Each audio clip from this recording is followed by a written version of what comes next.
Handwriting therapy क्या होता है? जो बच्चे साफ तरीके से नहीं लिखते, क्या लिखा है वो समझ में नहीं आता, बिटवीन द लाइन्स सही तरीके से नहीं लिखते, कभी लाइन के ऊपर लिख देंगे, कभी लाइन के नीचे लिख देंगे, कभी डी को बी लिख देंगे, कभी बी को डी लिख देंगे। तो लिखने का इस तरीके का प्रॉब्लम को ठीक करने के लिए हैंडराइटिंग थेरेपी होती है। बहुत सारे पेरेंट क्या करते हैं कि डायरेक्ट लिखने पे जोर लगाते हैं। वो बच्चे को कॉपी और कलम दे देते हैं, बोलते हैं आप डायरेक्ट लिखो, जबकि ऐसा नहीं होना चाहिए। जबकि होना ऐसा चाहिए कि लिखने के पहले हाथ को रेडी करना है, हाथ का वार्म अप करना है, जिससे कि बच्चा अच्छे तरीके से लिख पाएगा।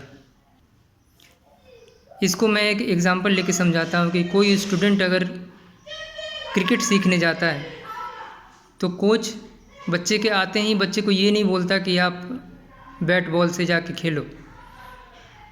कोच उनसे पहले एक्सरसाइज करवाता है, उनको दौड़ने के लिए बोलता है, उनको एक्सरसाइज करने के लिए बोलता है, उनकी बॉडी की फ्लेक्सिबिलिटी को बढ़ाता है, उनसे स्ट्रेचिंग करवाता है, स्ट्रेंथनिंग एक्सरसाइजेस करवाता है, फिर जाके उनको बोलता है कि आप जाके खेलो। तो कोच क्या करता है, उसके खेलने से पहले पूरे बॉडी का वार्म अप करवाता है।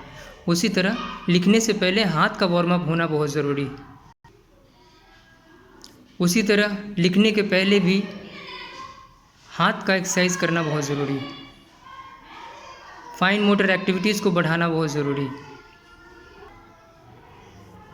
फाइन मोटर एक्टिविटीज़ करने से हैंड का जो स्ट्रेंथ है और उसका फ्लेक्सिबिलिटी है वो इम्प्रूव हो जाएगा, जिससे कि बच्चा अच्छे तरीके से लिख पाएगा। तो मैं आपको कुछ एक एक्सरसाइज बताता हूँ जिसको आप घर पे ही कर सकते हो आप। तो पहला होता है क्लिप एक्सरसाइज। इसमें आप एक क्लिप ले लेंगे, जो आप एक क्लिप मिलता है, इसको इंडेक्स फिंगर और थंब से बच्चे को बोलेंगे दबाने के लिए। ये करेंगे 10 टाइम्स। फिर मिडिल फिंगर और थंब से उसको बोलेंगे इसको दबाने के लिए, इसको करेंगे 10 टाइम्स। फिर स्क्वीजिंग बॉल ले लेंगे और बच्चे को बोलेंगे कि इसको स्क्वीज़ करने के लिए, इसको दबाने के लिए। ये करेंगे 20 टाइम्स। घर में आपके रबर बैंड होगा, रबर बैंड को हाथ में लगा के बच्चे को बोलेंगे इसको खोलने के लिए और बंद करने के लिए। इससे बच्चे का स्ट्रेंथ बढ़ेगा। इसके बाद आप करेंगे क्ले एक्टिविटीज़। मार्केट से क्ले ले लेंगे आप और बच्चे को बोलेंगे उसको ब्रेक करने के लिए, फिर उसको ज्वाइन करने के लिए, फिर उसको स्क्वीज़ करने के लिए।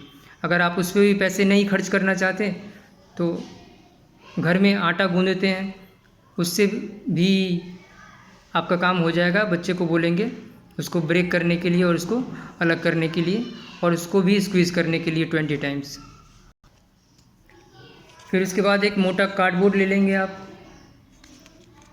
फिर बच्चे को बोलेंगे इसको फाड़ने के लिए। ये जितना मोटा होगा उतना ज़्यादा स्ट्रेंथ लगाना पड़ेगा इसको फाड़ने के लिए। फिर इसके पीछे लगाएंगे और फिर इसको बोलेंगे और फाड़ने के लिए। तो जितना मोटा होगा उतना ही ज़्यादा स्ट्रेंथ लगाना पड़ेगा इसको फाड़ने के लिए।